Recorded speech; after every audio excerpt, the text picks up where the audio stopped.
iniciamos então esse assunto.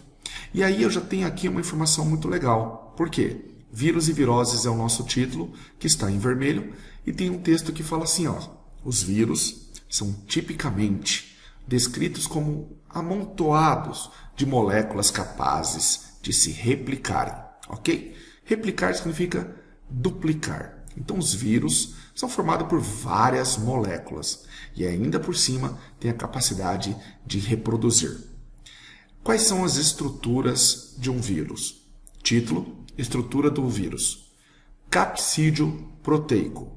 Capsídio é a palavra cápsula, é o diminutivo de cápsula, feita de proteínas com unidades menores, chamado de capsômeros. No interior desse capsídio, encontramos o material genético.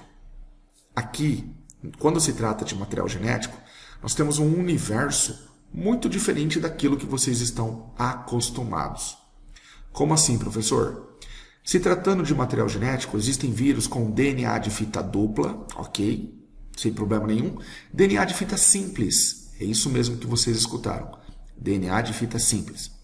Existem vírus com RNA de fita simples, ok, tudo certo, mas também existem vírus com RNA de fita dupla.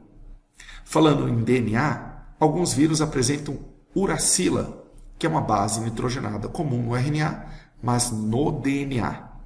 Percebam que no universo do vírus, a taxa de mutação é tão elevada que existem essas aberrações quando se trata do material genético. Se você avaliar essa imagem mostra um vírus que apresenta o DNA como material genético, envolvido por uma pequena cápsula chamada de capsídio. Além disso, alguns vírus, não todos, apresentam, além do capsídio, para fora dele, um envelope viral.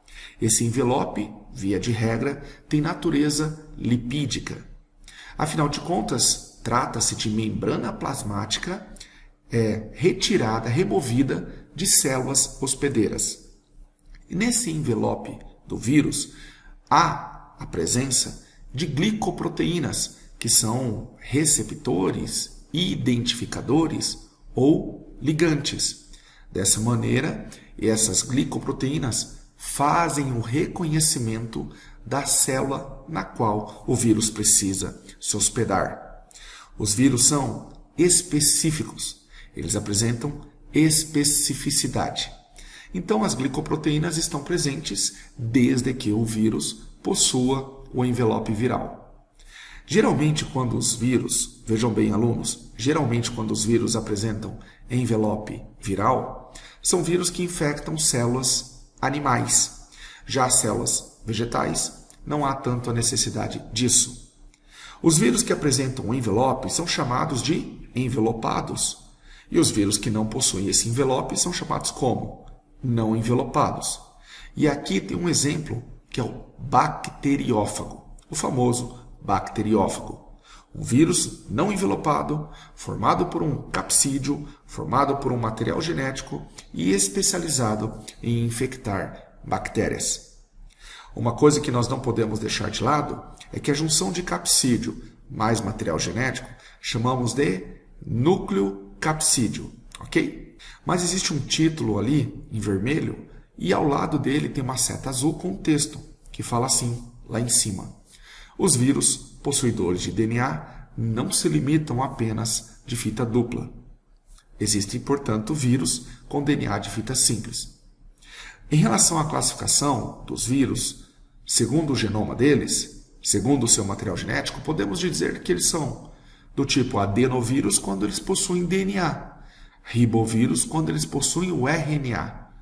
E existe um grupo chamado de retrovírus, que, além do RNA presente, apresenta uma enzima muito importante a se saber, a transcriptase reversa. Ao lado direito eu tenho um exemplo de alguns vírus dessas categorias. O HSV, que é o vírus simples do herpes, ele é do tipo adenovírus. Já o COVID é do tipo ribovírus, enquanto que o HIV é um famoso retrovírus. Analise que no DNA existe dois tipos, dsDNA ou ssDNA. Aqui a sigla é do inglês, Double Strand DNA ou Simple Strand DNA. Strand seria fio em inglês, duplo fio e simples fio. Já em relação ao ribovírus, nós temos ali dsRNA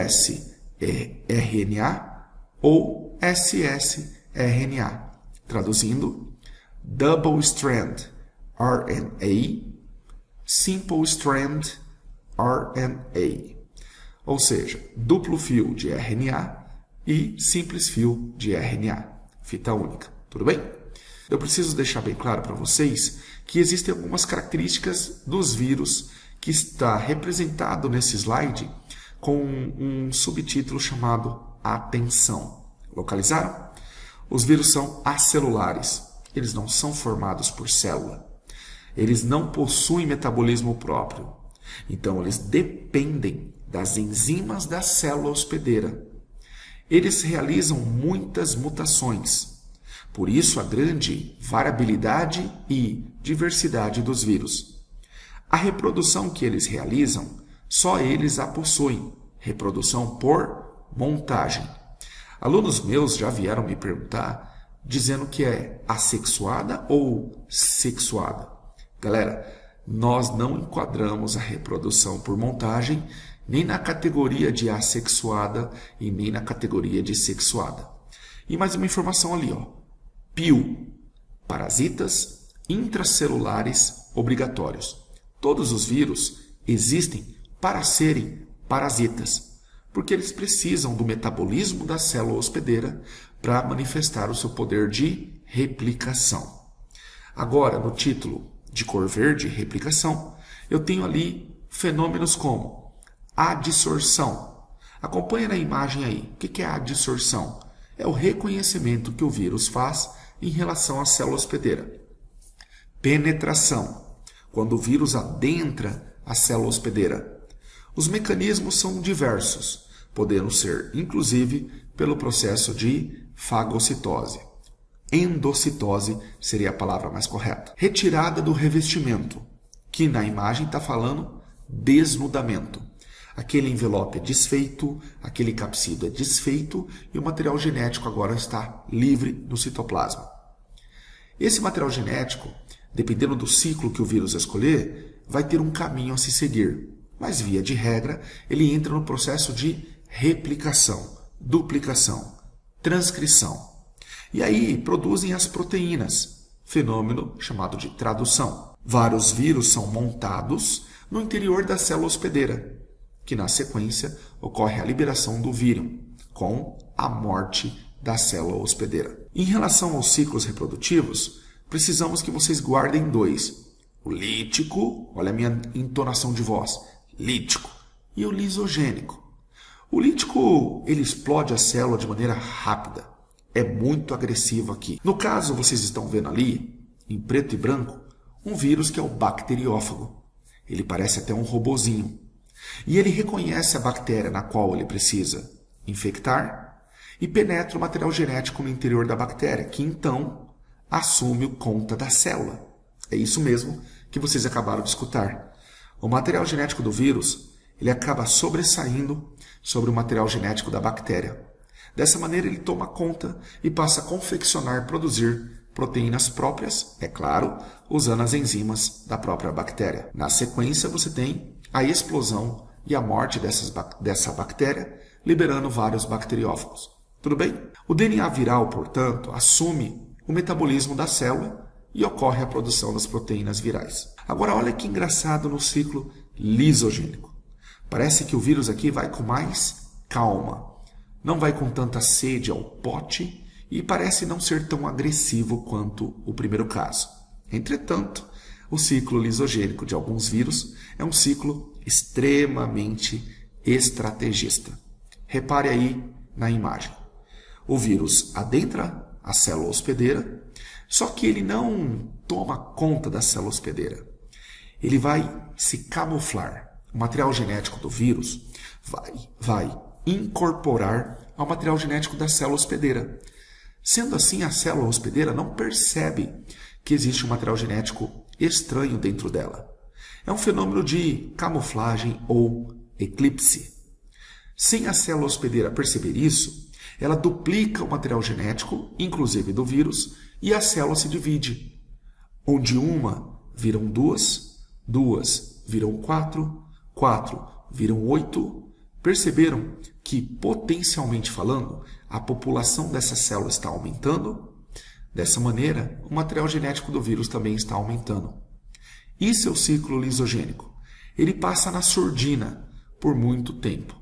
Mas chega uma hora que todo o ciclo lisogênico vai adentrar depois de um certo tempo, por isso que está representado a ampulheta, vai entrar no ciclo lítico. Então todo o ciclo lisogênico, ele finaliza com o ciclo lítico, que é a morte da célula hospedeira. Tudo bem? Jóia? A AIDS é uma doença cujo vírus HIV realiza o processo de ciclo lisogênico. Bom, vamos agora iniciar um tema chamado de viroses, que são as doenças provocadas por vírus. Você vai localizar isso e precisaremos abordar 3 viroses: a dengue, a chikungunya e o HPV. Mas antes, percebam que eu já deixei aqui 2 informações importantes. Primeira, lá em cima, antibióticos não combatem vírus. Antibióticos combatem bactérias. Para vírus, para as viroses, portanto, seriam as vacinas, de uma maneira preventiva, e os antivirais, que seriam medicamentos para bloquear o processo reprodutivo do vírus. Existe um antiviral muito importante, Tamiflu. Tamiflu, ele é um antiviral que ele vai tentar combater a replicação do vírus da gripe A. Bom, a dengue, ela é uma doença provocada por um vírus da família Flavivírus. É um Flaviviridae. O gênero é Flavivírus e é um tipo de arbovírus. Professor, o que é um arbovírus? Vírus que acaba sendo transmitido por um artrópodo, que no caso é um inseto. O gênero do mosquito em questão é o Aedes, que você conhece, Aedes aegypti. Só que existe um outro também, o Aedes albopictus, numa escala menor de transmissão quando comparado ao Aedes aegypti. Mesmo porque o tal do Aedes albopictus ele está mais relacionado à zona rural. Eu tenho um desenho de um mosquito aqui e percebam que só as fêmeas picam para sugar sangue. Portanto, só elas são capazes de transmitir os vírus. Falando em vírus, existem 4 sorotipos de dengue. São 4 tipos: dengue 1, dengue 2, dengue 3 e dengue 4. Não há pior e melhor aqui. De repente o aluno chega a pensar que o número 4 é o mais perigoso e que provocaria a dengue hemorrágica. Não, mas depois eu explico como que acontece a dengue hemorrágica, ok? O Aedes aegypti, ele é um mosquito de região urbana que também pode transmitir outras doenças: chikungunya, zika e a febre amarela urbana. Quando uma pessoa é picada por um Aedes aegypti, pelo mosquito da dengue, e a pessoa adquire um desses sorotipos, ela manifesta a dengue clássica, cujos sintomas estão representados no slide como febre, dor de cabeça, manchas vermelhas, diarreia, vômitos e dores nas articulações. Basicamente é isso. Tem que ter aqui, galera, pelo menos 2 sintomas aqui: manchas vermelhas, dor de cabeça, na região que seria os olhos. Tudo bem? Quando um indivíduo sobrevive a um tipo desses vírus, ele não mais pega esse tipo de vírus porque ele cria imunidade para esse tipo. Mas percebam que existem 4 tipos de vírus da dengue. Ele pode ficar imune a um desses 4 tipos e ainda ser suscetível aos outros 3 tipos. Se numa infelicidade ele adquirir dengue pela segunda vez, ele vai desenvolver a dengue hemorrágica. Os sintomas continuam os mesmos da clássica, mas você adiciona um perigo: as hemorragias de certos órgãos. vômitos com sangue, problemas envolvendo o plasma sanguíneo. Então perceba que a dengue hemorrágica ela não acontece numa primeira vez. Ela vai acontecer numa reincidência, mas de outro tipo de vírus. Afinal de contas, uma vez que você adquiriu um e sobrevive a ele, você já tem os anticorpos formados para aquele tipo. Sendo assim, se vocês olharem, existem 4 tipos de vírus, na qual você pega a dengue clássica na primeira vez e possivelmente 3 hemorrágicas. Depois disso, você não vai mais contrair dengue, porque não existem mais tipos. Tudo bem? Prevenção. Uma imagem bacana, não deixar água acumulada em pneus, em latas, em garrafas, nos vasos de flores que muitas vezes vão enfeitar túmulos de cemitério, calhas entupidas, caixa d'água aberta. A ideia aqui é você não deixar a água parada, para que o mosquito não crie os seus ovos ali, gerando nas famosas larvas, que vão criar uma pupa, uma espécie de casulo, e depois essa larva de pupa vira um mosquito adulto. Ao lado direito eu tenho ali, a ideia da prevenção é ter inviabilidade da reprodução dos mosquitos, impedir com que o mosquito da dengue se reproduza, proteção contra as picadas. Então assim, vocês não são dessa geração, mas era comum usar telas de proteção nas janelas para os mosquitos não adentrarem a casa. Mosquiteiros cobriam berços de crianças e também até camas de adultos. É preciso um engajamento com a sociedade, porque não basta um fazer a sua parte se o vizinho não fizer, ou se no bairro como um todo não tiver um trabalho engajado para isso, para controle da população do mosquito da dengue. Controle de emergência. Daí, nesse caso, eu vejo muito acontecer aqui na minha cidade, em Maringá. Eu vejo carrinhos da prefeitura chamada de fumacê liberando inseticida. Mas isso ocorre quando o número de casos ultrapassa o nível esperado. Vigilância dos mosquitos. Daí a necessidade das pessoas da prefeitura, certos profissionais da prefeitura, frequentarem as casas dos moradores, deixarem uma espécie de etiqueta com a data e o carimbo de que aquela casa foi verificada. É a vigilância dos focos dos mosquitos da dengue. Chikungunya, galera, também é transmitida pelo mosquito Aedes aegypti e Aedes albopictus. É um vírus da família Togaviridae. A gente escreve Togaviridae, mas a pronúncia é Togaviridae. E a palavra chikungunya significa se contorcer. Assim como o vírus da dengue, o vírus para chikungunya, ele é Simple Strand RNA positivo, que quer dizer que ele já está pronto para ser traduzido em proteínas. Os sintomas aqui são febre abrupta, que ocorre após 4 a 7 dias do contato com o mosquito, dores nas articulações, complicações gastrointestinais, seria diarreia, que a gente vê isso também na dengue, complicações oftalmológicas, dor nos olhos, que a gente vê isso também na dengue, cefaleia, que seria dor de cabeça, que a gente vê isso também na dengue. Percebo que os sintomas meio que se misturam, ok? Por isso que um profissional ele é extremamente importante para diagnosticar melhor isso. Falando em diagnóstico e de tratamento, não existe um antiviral e nem vacina contra a chikungunya. O tratamento aqui acontece com analgésicos antitérmicos, de tal maneira que tiram a dor e controla a temperatura corporal. Faça testes virológicos para ver a presença do vírus no sangue ou testes sorológicos para detectar anticorpos presentes no sangue oriundo daquele tipo de doença.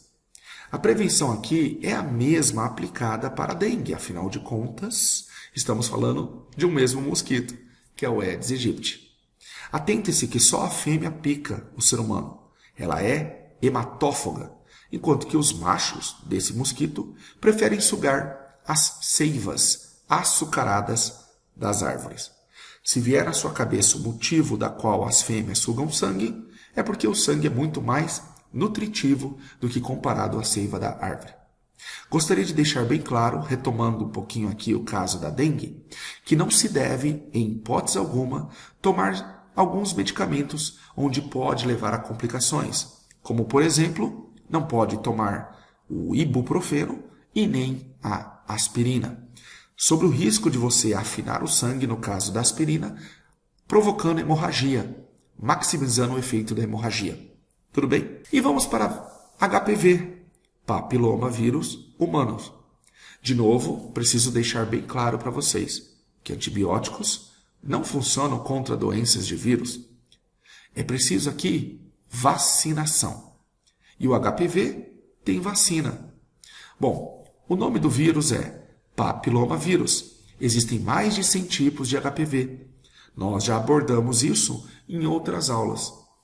Os sintomas são, via de regra, o sistema imune, ele acaba protegendo a maioria das pessoas que entram em contato com HPV. Por isso que você não vai ver em todas as pessoas a presença de verrugas. Mas pode haver verrugas genitais, que tem a ver com HPV. Verrugas comuns que acontecem ao longo da pele.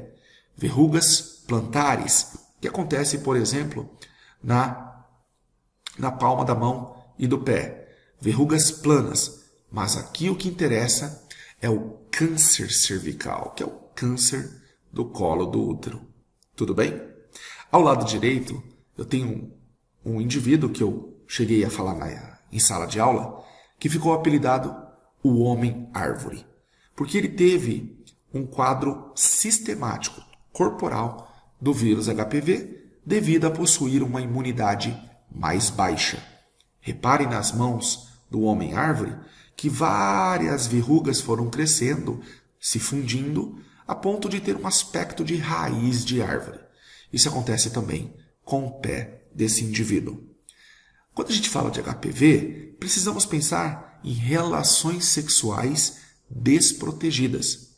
Não é à toa que aqui se trata de uma IST, infecção sexualmente transmissível. Alguns fatores de risco podem aumentar os casos. Vários parceiros sexuais, isso é extremamente perigoso. Uma idade avançada pode aumentar o número de verrugas, por isso que idosos apresentam muito mais verrugas do que jovens. Se tiver um sistema imunológico comprometido, como o caso do Homem-Árvore, e se a pessoa toma remédio para suprimir a imunidade dela, também pode ser vítima de HPV. São os imunossupressores. A prevenção para essa doença consiste em frequentar o ginecologista e fazer aí exames periódicos. Além da vacinação, que no início era permitido para certa idade de menina, mas hoje os meninos que adentram a puberdade também fazem parte da campanha de vacinação para o HPV. É recomendado fazer o exame Papa Nicolau a cada 3 anos, mas isso geralmente ocorre para mulheres acima de 21 anos. A melhor aqui é usar preservativo, claro, sem querer desmerecer a vacina, que é fundamental, é importante para várias viroses. Tudo bem? Galera, muito obrigado, eu espero que vocês reassistam essa aula e cheguem preparados. Beijo para vocês e até a próxima aula. Tchau, tchau.